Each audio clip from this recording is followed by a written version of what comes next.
चलिए शुरू करते हैं हम लोग। सोशल साइंस का ये ऑब्जेक्टिव स्पेशल वीडियो है जिसका यह पार्ट 7 है। इससे पहले हम लोग 1 से लेकर 6 तक के पार्ट को देख चुके हैं। इसमें हम लोग हिस्ट्री, इकोनॉमिक्स, पॉलिटिकल साइंस और ज्योग्राफी से रिलेटेड महत्वपूर्ण टॉपिक और उससे संबंधित क्या क्या प्रश्न एग्जाम में बन सकता है उसको कवर करने का काम करते हैं। शुरू करते हैं हम लोग हिस्ट्री के साथ। भारतीय राष्ट्रीय कांग्रेस की स्थापना कब हुई? भारतीय राष्ट्रीय कांग्रेस, इंडियन नेशनल कांग्रेस की स्थापना 1885 में 28 दिसंबर 1885 में हुई थी, जिसके संस्थापक ए.ओ. ह्यूम थे और इसके पहले अध्यक्ष डब्ल्यू.सी. बनर्जी हैं। इसके पहले अध्यक्ष कौन है? डब्ल्यू.सी. बनर्जी। इसको याद रखेंगे। भारतीय राष्ट्रीय स्वयं सेवक संघ की स्थापना कब हुई? राष्ट्रीय स्वयं सेवक संघ की स्थापना कब हुई? आरएसएस की स्थापना कब हुई? तो 1925 में हुई। 1925 में हुई और केवी हेडगेवर के नेतृत्व में हुई। केवी हेडगेवर के नेतृत्व में हुई। सविनय अवज्ञा आंदोलन जो 1930 में होता है, इसको याद रखेंगे। और इससे रिलेटेड क्या क्या याद रखेंगे कि दांडी यात्रा से शुरू हुआ था। सविनय अवज्ञा आंदोलन दांडी यात्रा से शुरू हुआ था जो 24 दिनों तक चला था। उस समय गवर्नर जनरल कौन थे? तो लॉर्ड इरविन थे। इसको याद रखेंगे। और प्रश्न इससे रिलेटेड साइमन कमीशन से पहले होने वाली कुछ घटनाओं को याद रखेंगे कि साइमन कमीशन भारत में आया था कब? 1928 में। और बना कब था? 1927 में। इसको भी याद रखेंगे। और सविनय अवज्ञा दांडी यात्रा से शुरू हुई थी, इसको याद रखेंगे 1930 में। लखनऊ समझौता कब हुआ था? 1916 में हुआ था। लखनऊ समझौता में क्या हुआ था कि जो दो दल अलग अलग बन गए थे, नरम दल और गरम दल, उन दोनों को एकीकरण किया गया, एक किया गया। यह था लखनऊ समझौता, 1916 में हुआ था। यहाँ पे एक और प्रश्न बनता है कि रंपा विद्रोह कब हुआ था? तो यह भी 1916 में ही हुआ था। आगे बढ़ते हम लोग। फॉरवर्ड ब्लॉक की स्थापना 1939 में हुई थी। 1939 में हुई थी। सुभाष चंद्र बोस के नेतृत्व में हुई थी। किसके नेतृत्व में हुई थी? सुभाष चंद्र बोस के नेतृत्व में हुई थी फॉरवर्ड ब्लॉक की स्थापना। आगे बढ़ते हैं हम लोग। इकोनॉमिक्स से रिलेटेड कुछ महत्वपूर्ण तथ्य को देखते हैं। भारत में मानव अधिकार सुरक्षा अधिनियम कब आया? 1993। याद रखेंगे 1993 में आया भारत में मानव अधिकार सुरक्षा अधिनियम। मानव होने के नाते अगर मानव पे कोई अत्याचार होता है उसके लिए एक संस्था भारत में बनाई गई जिसका नाम है मानव अधिकार सुरक्षा अधिनियम। 1993 में भारत में आया। स्वर्ण आभूषणों की परिशुद्धता को सुनिश्चित करने के लिए कौन सा चिन्ह दिया जाता है? तो वह है हॉलमार्क का चिन्ह। हॉलमार्क का चिन्ह दिया जाता है। जबकि औद्योगिक उत्पादों की गुणवत्ता को सुनिश्चित करने के लिए कौन सा प्रयोग किया जाता है? तो ISI मार्क। सोना स्वर्ण आभूषणों के लिए हॉलमार्क, जबकि औद्योगिक उत्पादों के लिए ISI मार्क। खाद्य वस्तुओं की शुद्धता के लिए एग मार्क। 3 मार्क देखिए। पहला है हॉलमार्क आभूषण के लिए, दूसरा है औद्योगिक उत्पादों के लिए जिसको हम लोग कहते हैं ISI मार्क, और खाद्य वस्तु के लिए कौन सा? तो एग मार्क दिया जाता है, एग मार्क।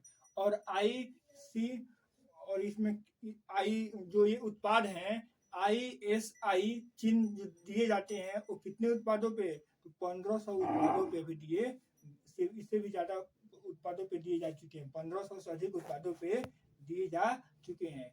आगे बढ़ते हम लोग। देश में जिला फर्मों की संख्या कितनी है? देश में जिला फर्मों की संख्या 682 है। कितना है? 682 है। और थम्सअप ब्रांड को किसने खरीदा? कोको कोला कंपनी ने खरीदा। थम्सअप ब्रांड बहुराष्ट्रीय कंपनी है जिसको किसने खरीदा? तो कोको कोला कंपनी ने खरीदा। ये प्रश्न ज्यादातर हमेशा देखने को मिल जाता है बोर्ड के एग्जाम में। उपभोक्ता आंदोलन के प्रवर्तक कौन थे? उपभोक्ता आंदोलन के प्रवर्तक कौन थे? तो यह है रॉल्फ नादर। रॉल्फ नादर हैं उपभोक्ता आंदोलन के प्रवर्तक। आगे बढ़ते हम लोग पॉलिटिकल साइंस से संबंधित कुछ टॉपिक को देखते हैं। पंचायत समिति के पदेन सचिव कौन होता है? पंचायत समिति के पदेन समिति कौन होता है? तो प्रखंड विकास अधिकारी होते हैं। कौन होते हैं? बीडीओ। बीडीओ क्या होते हैं? पंचायत समिति के पदेन सचिव होते हैं। बीडीओ ब्लॉक प्रखंड विकास पदाधिकारी। बीडीओ जिसे कहा जाता है पंचायत समिति के पदेन सचिव होते हैं, याद रखेंगे। सोवियत संघ का विघटन कब हुआ? 1991 में। कब हुआ? 1991 में। और उसी समय रूस के राष्ट्रपति थे मिखाइल गोर्बाचेव। कौन थे? मिखाइल गोर्बाचेव, इसको याद रखेंगे। चिपको आंदोलन। चिपको आंदोलन किससे संबंधित है? तो पेड़ काटने के विरोध में यह हुआ था। उत्तराखंड के गढ़वाल, टिहरी गढ़वाल जिले में यह आंदोलन की शुरुआत हुई थी। और कब हुआ था? तो 1973 में हुआ था। कब हुआ था? 1973 में। और इसके नेता थे सुंदरलाल बहुगुणा। सुंदरलाल बहुगुणा के नेतृत्व में हुआ था, जिनका जन्म 9 जनवरी 1927। सुंदरलाल बहुगुणा का जन्म 9 जनवरी 1927 को हुआ था और इनकी मृत्यु कोरोना काल में 21 मई को 2021 में। कब हुई है? 2021 में। लिख देते हैं यहाँ पे, क्लियर रहेगा। 21 मई और 2021 में कोरोना काल में हुआ। जबकि इनका जन्म कब हुआ है? इनका जन्म हुआ है आपको 9 जनवरी 1927 में। और ये आंदोलन कब कर रहे हैं? चिपको आंदोलन 1973 में। आगे बढ़ते हम लोग। लोकतंत्र का प्राण। लोकतंत्र का प्राण राजनीतिक दलों को कहा जाता है। यह भी बोर्ड में ज्यादा पूछा जाने वाला प्रश्नों में से एक है। श्रीलंका आजाद हुआ। श्रीलंका कब आजाद हुआ? तो यह हुआ है 1948 में। कब आजाद हुआ है? तो 4 फरवरी 1948 को आजाद हुआ है। जबकि बांग्लादेश को याद रखेंगे कि बांग्लादेश 26 मार्च 1971 को आजाद हुआ। और यहीं पे सिंगापुर को याद कर लेंगे कि सिंगापुर 9 अगस्त 1965 को आजाद हुआ। अब हम लोग ज्योग्राफी के कुछ महत्वपूर्ण टॉपिक से देखते हैं प्रश्न क्या हो सकता है। मोर्मुगुआ बंदरगाह गोवा में अवस्थित है। पिछले पार्ट में बता दिया गया है, इसमें भी हम लोग एक बार देख ले रहे हैं। मोर्मुगुआ बंदरगाह पे है? तो गोवा में है। पक्की सड़कों की लंबाई के दृष्टि से प्रथम स्थान किस राज्य को है? किस राज्य को प्राप्त है? तो वह है महाराष्ट्र। महाराष्ट्र में पक्की सड़क का जाल सबसे ज्यादा है भारत में। याद रखेंगे कि भारत में सबसे ज्यादा पक्की सड़क की लंबाई कहाँ पे है? तो महाराष्ट्र में है। आगे बढ़ते हम लोग। इंडियन एयरलाइंस को इंडियन नाम कब दिया गया? इंडियन एयरलाइंस एक विमान कंपनी है जिसका नाम इंडियन कब रखा गया? तो 2005 में रखा गया। ये भी महत्वपूर्ण प्रश्न है। वायु परिवहन का राष्ट्रीयकरण कब किया गया? तो 1953 में किया गया। 1953 में किया गया, यहाँ पे लिख दिया गया है। और ये है 2005 इंडिया नाम रखा गया। आगे बढ़ते हम लोग। कुशेश्वर स्थान। कुशेश्वर स्थान दरभंगा में है। कहाँ पे है?